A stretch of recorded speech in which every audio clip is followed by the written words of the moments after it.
pour ou contre les freins à disque sur les vélos de route? C'est une question qui revient vraiment très souvent. Aussi bien sur les réseaux sociaux que dans la vraie vie quand on voit que je roule un vélo à frein à disque. Du coup aujourd'hui, on va parler de ça.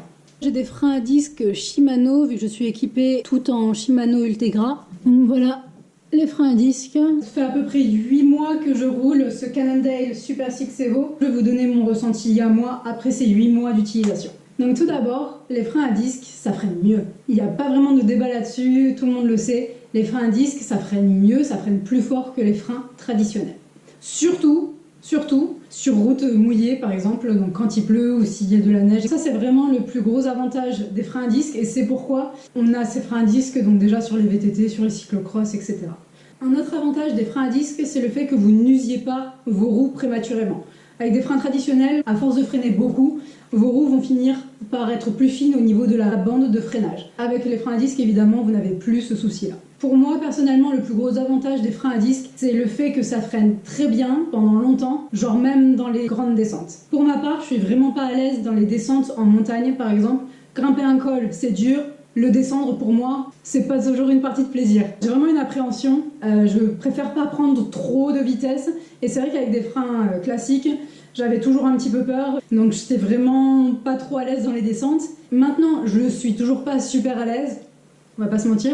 Mais j'ai quand même vachement plus d'assurance. Si, comme moi, vous avez tendance à pas être hyper fan des très longues descentes, c'est vrai que les freins à disque, c'est vraiment rassurant pour ça. Si les freins à disque, ça freine vraiment mieux, pourquoi est-ce qu'on n'a pas des freins à disque sur tous les vélos de route? Alors le principal argument avancé, ce serait la soi-disant dangerosité des freins à disque. Ça ne concerne que ceux qui roulent en peloton et uniquement lors de chutes.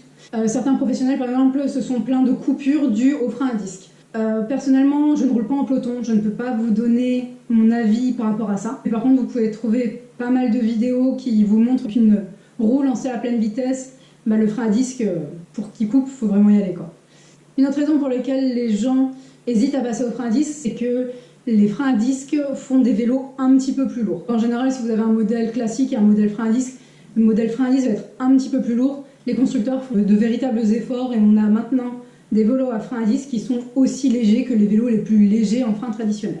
Les freins à disque, ça demande aussi un peu plus d'entretien que des freins traditionnels. Donc les freins à disque, il va falloir les purger régulièrement. Une chose qui peut être un peu embêtante avec les freins à disque, c'est le fait que ce ne soit toujours pas autorisé sur les courses en France. Vous pouvez juste faire des cyclosportives avec votre vélo à frein à disque, mais c'est tout. Vous ne pourrez pas faire de course FFC ni de course UFOLEP. Après, avec la démocratisation des freins à disque, ça risque quand même de changer assez prochainement.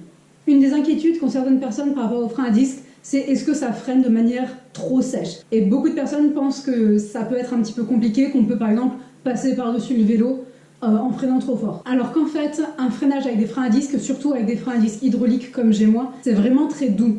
Donc vous appuyez, mais c'est progressif. Vous n'avez pas d'à-coup. La roue ne se bloque pas, sauf si vraiment vous appuyez comme un malade. Ne le faites pas. Donc globalement, est-ce que vous devriez passer au frein à disque? C'est vraiment une question personnelle, il faut voir vous en fonction de vos besoins. Si vous n'êtes pas hyper à l'aise dans les descentes, si vous n'aimez pas devoir ultra anticiper le freinage parce qu'il pleut, etc., les freins à disque sont vraiment une bonne solution. Par contre, je comprends aussi très bien qu'il y a des personnes pour qui le freinage traditionnel fonctionne parfaitement bien. Si vous n'avez pas du tout peur dans les descentes et que vous touchez à peine à vos freins, dans ce cas-là, c'est peut-être pas ultra utile pour vous à l'heure actuelle. Mais en tout cas, les freins à disque sont de plus en plus présents sur les vélos de route. Personnellement, j'aime beaucoup. Si vous avez aimé cette vidéo, n'hésitez pas à me le faire savoir. Si vous avez apprécié le fait que je parle en français, dites-le moi, partagez-la avec vos amis. Et il y a des chances pour que je continue à faire mes vidéos en français. J'ai eu beaucoup de demandes en ce sens-là, donc vraiment c'est à vous de me dire si ça vous convient. J'imagine qu'il y a sûrement encore quelques questions que je n'ai pas répondues. N'hésitez pas à laisser un commentaire, je serai ravie d'y répondre. Et je vous dis à bientôt.